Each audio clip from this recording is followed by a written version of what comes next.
understand this complex genius, this visionary thinker. Will we ever get this close again, uniting the forces of our universe? Hey everyone, and welcome to Age of Reason, episode 36. This is the last show of 2018. Today is December 14th, 2018.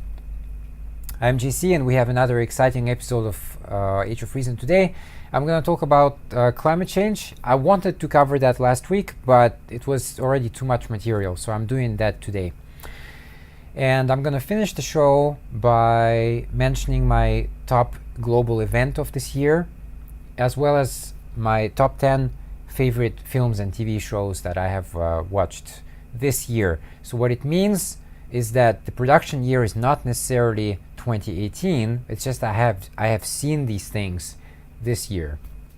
Okay, so I'm going to start with this article. It's actually from a segment on CNN, and CNN's Anderson Cooper cancels segment with climate report author to give Rick Santorum more airtime. We'll talk about that guy a little bit later in the show. So after being interviewed by Anderson Cooper, Katharine Hayhoe's interview about the latest national report on climate change never aired. And this is like one of the many reasons why I do not watch CNN. Man, there's so much poison on that. Katharine Hayhoe, the director of the Texas Tech Climate Science Center, has been vocal about the Trump administration's shameful response to its own recent report on climate change. In part, that's because she helped to write it.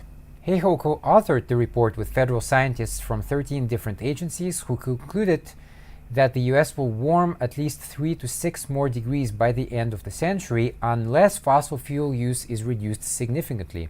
The report also warns that sea level rise will result in mass migration and details how global warming has greatly exacerbated wildfires in the US. Yes, so, this is not the first time I talk about climate change. But it seems to me that people really don't give a crap about it. There was a Gallup poll before the midterms, and climate change ranked just above the Russia collusion story. So people don't care about that. What do people care about? Well, people care about jobs, they care about healthcare, and it's always about me, instead of thinking globally. But guess what? This thinking about yourself is gonna impact you eventually. It's gonna get you. You can't just, isolate yourself from the rest of the world and think that nothing is gonna happen to you. Change is coming, and it's gonna affect you as well. Someone who is well placed to rebut the lies being put out by the White House about its report would seem like an ideal person for cable news show to feature. But cable news is, well, cable news. That could explain why a recent segment Hayhoe taped for CNN's Anderson Cooper 360 didn't air during the show's initial broadcast and instead got bumped online. So, yeah, of course, this is absolutely classic. So we have some kind of, breaking news, which often isn't even breaking news, really, because it's not very important, to be honest. So whatever they wanted to air then goes online. So people can watch that, right? So you're expected to watch the television and watch your cell phone at the same time. Talk about information overload. The show did, however, find time to air more climate-denying commentary from far-right former senator turned CNN commentator Rick Santorum. Priorities, right? So Rick Santorum, oh man, sweater vest man. It's really crazy that all the garbage ends up on CNN. So they pick up all that trash, and then people wonder why I don't watch the show. Yet instead of airing Hayhoe's interview on TV, CNN allowed Santorum to repeat the lie that climate change scientists are in it for the money. While acknowledging a crisis, Santorum told Cooper there would be no chair of the head of climate studies at every university in America if we didn't have a crisis. These people make money because there's a crisis. This is a ridiculous argument that's been debunked over and over. There's actually not much to debunk. People have a job, people get paid. What, do you expect people to not get paid? So they should kind of do a slavery or something? It's in a way like me then. So I have my book here, by the way, I'd like to promote it. Beyond the Obscure. Please get it. It's a great book, great read. It's only 100 pages. I know people have such a short attention span these days, but man, 100 pages, that will not damage your day much. If you want to read something long and boring, read the Bible.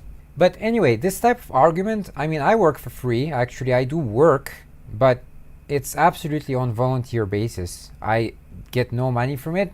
And it's the same with scientists, it's the same with doctors. Of course you need to pay them. What kind of stupid argument is that? So we should not pay them?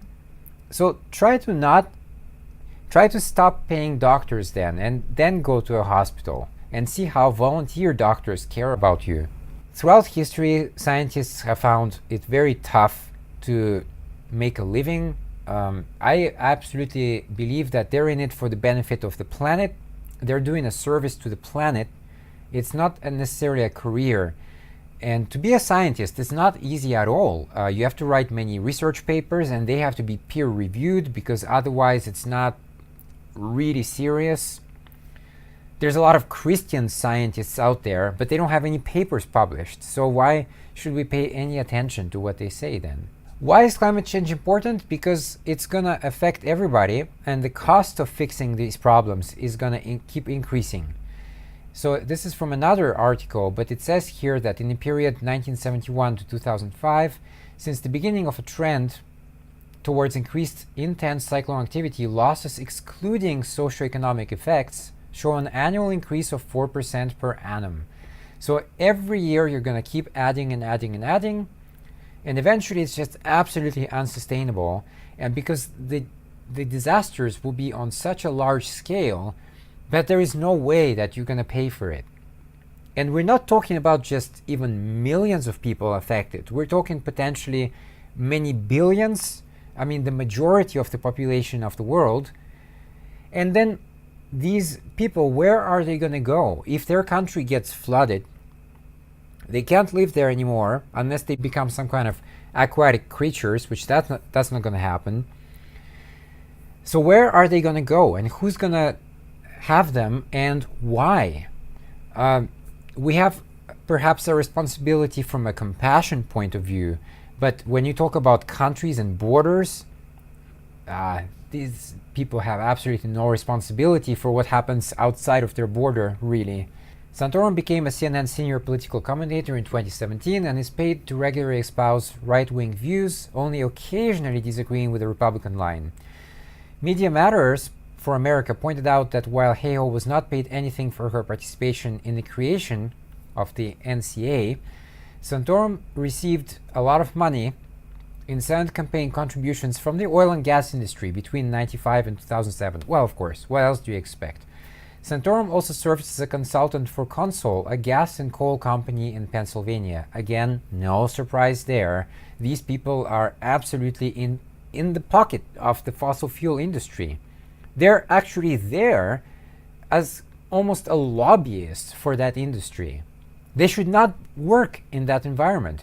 Politics used to be a service, now it's a career. She says that was really the issue. I understand if something doesn't fit in the program and you have to put it on later, but to say a climate scientist is on clearing the air and fact-checking previous statements made on CNN, there's no time for that. But there is time for that same person to get on and provide further disinformation. That was the problem. Why did somebody give more air to say more false statements if you really are a news program and you care about factual accuracy? Well, because it's CNN. And CNN, since the last election, every day, they've been pushing this Russia propaganda story. Now, I'm not saying that there is nothing in the Russia story, but I'm saying it's going to be really funny if it turns out to be nothing. And then, because the Democrats, that's what they're banking on. They still don't have a clear message, really. Most of them, anyway. I mean, people like Chuck Schumer and Nancy Pelosi, they don't have any vision whatsoever. These people are old. They just want more money. It's all about greed and power for them. It's not about caring about you. Yeah, the Republicans are bad, but so are the corporate Democrats. That's the point. Hayhoe went on to explain that interviews she was meant to conduct for All-In with Chris Hayes in the past had also been cancelled 3 times. Once when I was literally in a chair with an earpiece in my ear. In July of this year, Hayes actually tweeted that climate change was a palpable ratings killer when explaining why one of her segments had been dropped for a breaking news story. So again, CNN, MSNBC, Chris Hayes actually is portrayed as one of the good guys, one of the better guys, and yet, again, he does not provide a service that benefits the population. He provides a service that benefits the network. And these people, by the way, Chris Hayes, Anderson Cooper, the entire CNN, MSNBC, these people don't need more money, okay? People like me do. Media Matters reported that in 2017, news shows failed to link major weather events to climate change, but devoted its climate change coverage to actions of the Trump White House. That's what I just said. And while wildfires devastated California, the media watchdog group found that in over 100 segments from those same networks, only 3.7% referenced climate change as playing a role. Well, I'll tell you what here.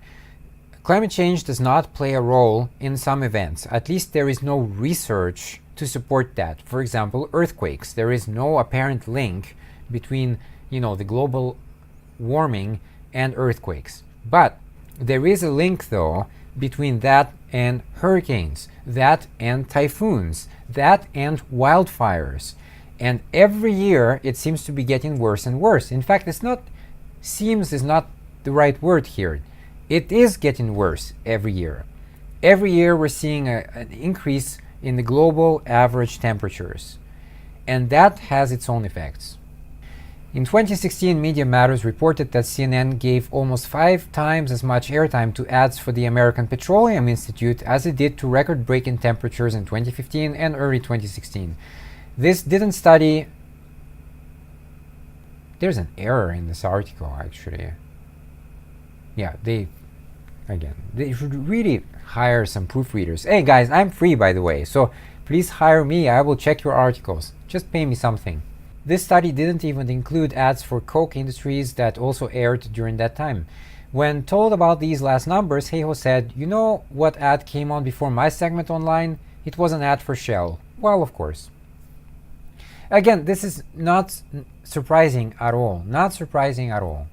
Instead, she believes the news could cover some of the positive steps being taken to address climate change, what she calls rational hope. She pointed to a number of instances in which small projects are being implemented to help transform a global fossil fuel-based society, including a town in Texas that relies 100% on wind and solar energy, Chinese wind company, etc., etc. Actually, there is progress. If you watched Al Gore's movie, Inconvenient Truth, the sequel, he mentioned a big solar project in Chile. Chile is also trying to be 100% green, basically. So there are things happening, and nobody talks about them. There are exciting things. This is exciting when you're completely transitioning your power system, for example, from this archaic burning stuff to a green energy. And nobody's talking about that. Nobody seems to care. If you start going out and looking for these stories, you realize that we could fix this thing, Hayhoe said. That's not a ratings killer. That makes you feel like, wow, I didn't know that. That's great. Tell me more. When asked why cable news seemed to neglect climate change, Max Boykoff, director of the Center for Science and Technology Policy Research, told Common Dreams that part of the issue with climate change reporting is that it can seem like a long-term, distant threat which can easily be overtaken by whiplash journalism. Yes, I watched American TV from time to time. I watch Japanese TV from time to time. It is absolutely unwatchable.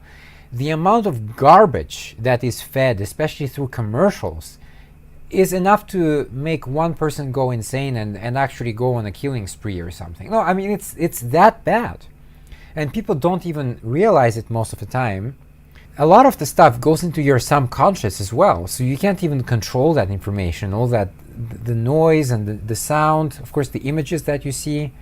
And also, this goes back to the thing about the voters. In America, for example, the voters are basically like cats, actually. They are absolutely distracted by everything that's going on. So my image was always a cat chasing a laser pointer. It's the same thing with people. It's breaking news, even though it's not. People fill their heads with this bullshit, and then they can't make any rational decisions anymore. It's a brainwashing. It's absolutely brainwashing. You have to be very intelligent, actually, to detect what is true or not. But most people are not. So they get confused in this big swamp of data. She concludes the article by saying that in her ideal cable news interview, climate change is right here, right now, affecting all of us. And the more carbon we produce, the more serious the impact. But our future is in our hands. The choices that we make today will have a profound impact on the consequences that we experience over the next few decades and the rest of the century. We can avoid the most dangerous impacts if we act now. This is really important because it's a rational hope. By doing so, we will create a better world for all of us, where energy is abundant, where we have cleaner air and water, and a stable economy. It's a world that we want to live in, and that's what fixing climate change is going to do for us. There's a lot of, movies, TV shows actually, that show worlds in a post-climate disaster. You just have to watch these, and sure, it's fiction, but the problems that they face in these movies, lack of food, lack of water, wars, mass migrations, all these things are very real, and it's gonna keep happening, and it's gonna get scarier and scarier as we move into the future and no actions are taken to actually fight climate change. Well, then it's game over, really. Then we're looking at billions of dead. I think eventually, maybe the population will balance itself out. But again, do we really need such a large sacrifice in order to be more intelligent? I don't know. Maybe that's it. Maybe, humanity in general is really stupid, and maybe we do need billions of dead to actually achieve progress. Maybe that's the only way that people will learn. Certainly that's been the way that people learned in the past.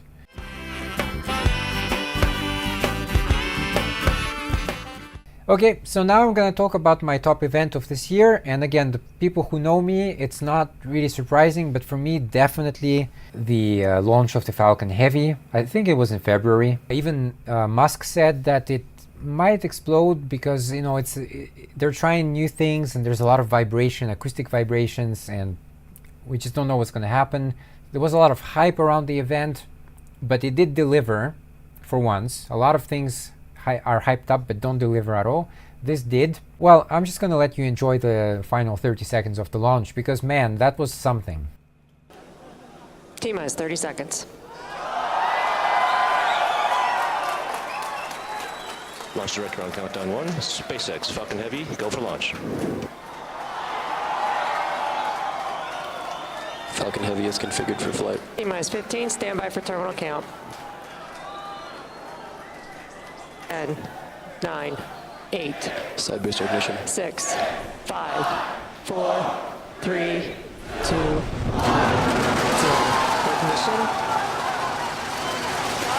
Go Falcon Heavy.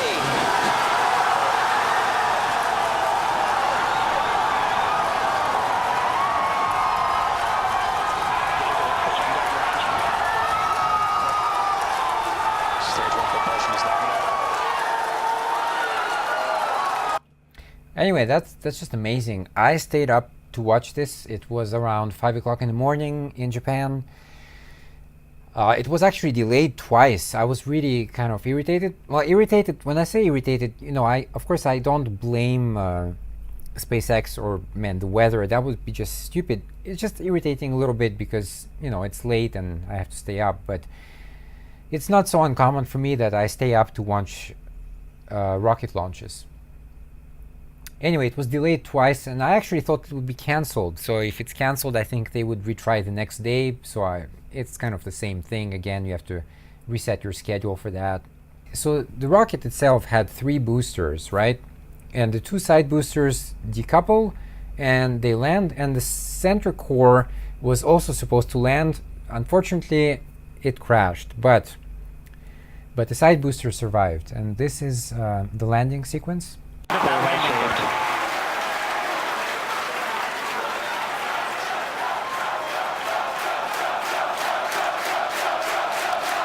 that landing burn has started. Both boosters looking to be on track towards their respective landing Boosters zones. landing legs have started.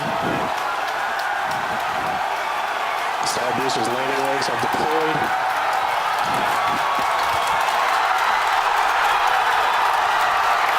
And the Falcons have landed. LZ1, LZ2. both If people don't know, he just wanted to test out the rocket combination, and just for shits and giggles, he launched his own car in space. So anyway, that was just beautiful. Why is it the event for me? Well, because the Falcon Heavy is a very powerful rocket. We haven't been able to launch something that massive in quite a while, and so what it opens the door to is actually launching very heavy payloads into space in the future, and this is all in preparation for the eventual trip to Mars, which I'm looking forward to. I really hope it happens in my lifetime. That would be a huge thing for humanity. But you know, look, when I say humanity, I'm only talking about a certain percentage of the population, because even if you went to the live chat during the launch, there were a lot of trolls that popped up, and some of them were just Russian trolls, which pissed me off because there's nothing to do with the launch whatsoever. And the second category were people who were saying, were basically wishing that, or hoping that it would explode on launch. What kind of fucking lowlife do you have to be to actually wish for a failure of such a project? That just says a lot to me about the majority of humanity. I wish that most people were, you know, good, well-behaved human beings, but I don't see any evidence for that. So yeah, most people are shitty, and I will change my opinion with evidence, but right now I don't see any.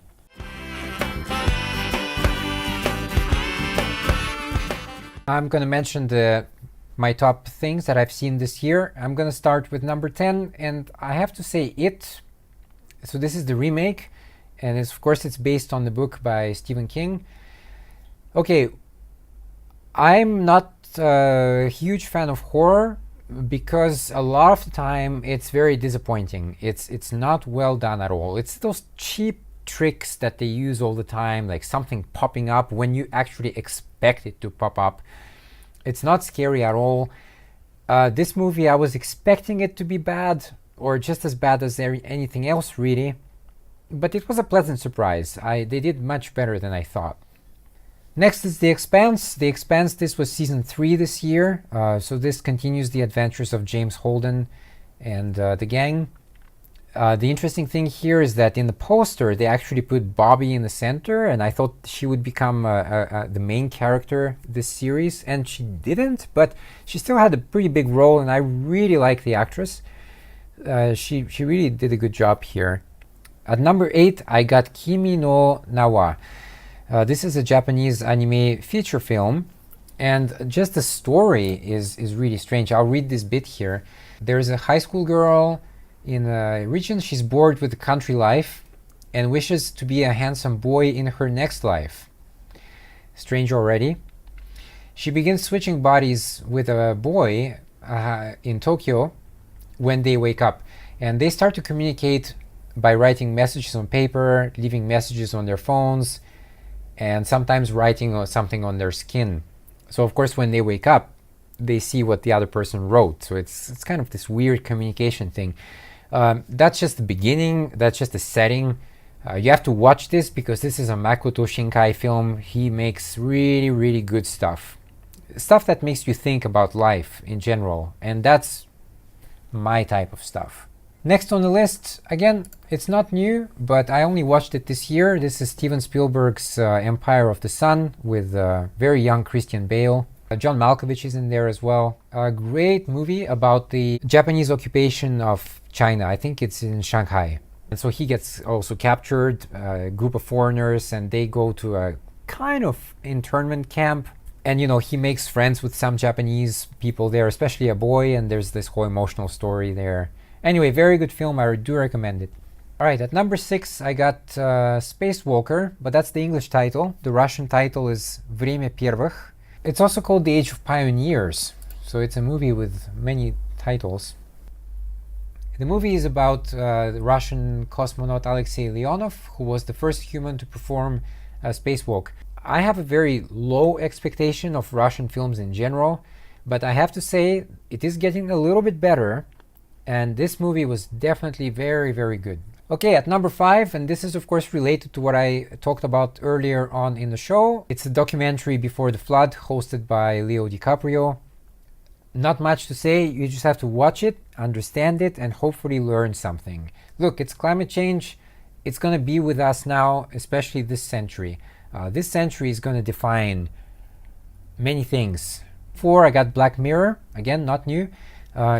I was a bit worried when in season 3 I think they switched to Netflix, but I have to say it's still very, very good. I'm actually in season 3 right now, so I haven't watched the whole thing yet.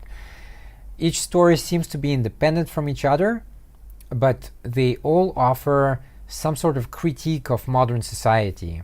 So most of the time you have to watch it and then actually think what it applies to. Sometimes it's absolutely obvious, and sometimes you have to use your brain power a bit.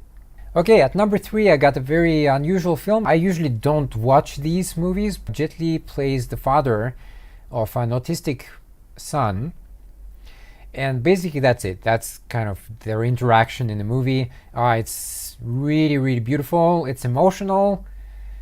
Definitely have a tissue box if you watch that one. At number 2 I have another Russian film. In Russian it's called Durak. It's translated as the fool in English, but technically it should be the idiot, because durak in Russian is a bit stronger than just the fool. But anyway, great movie. It's about an apartment building complex that is about to collapse because it's been neglected for decades. The main character goes around warning the people about that, but the people don't care. In fact, they beat him up.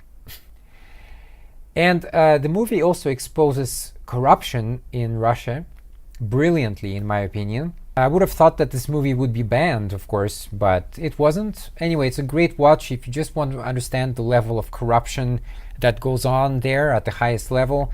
But you know what, though? This type of corruption, it's not just, you know, Russia doesn't have a monopoly on corruption. This corruption also happens in the States and in Japan and other countries. Everything seems to be okay until someone gets caught in the act. Number 1, surprise, surprise, but I have Hoseki no Kuni. This is a Japanese anime series. I think it's 12 or 13 episodes, I can't remember. Going into this one, I had absolutely zero expectation. It was just one of those shows that I got to watch. And I have to say, just from the very first shot, with the music starting, and man, it's beautiful. You got this red-haired creature there that reminded me of Lucy from Elfenlied, which I absolutely love as well. Even though she's not the main character here, it's the other one, Phosphophilite, with the cyan hair, who's the main character. Great story, very unusual story. They're all kind of rock elements, and so that means that they have different resistances. There are some rocks that are just more resistant than others. Others just shatter upon first contact.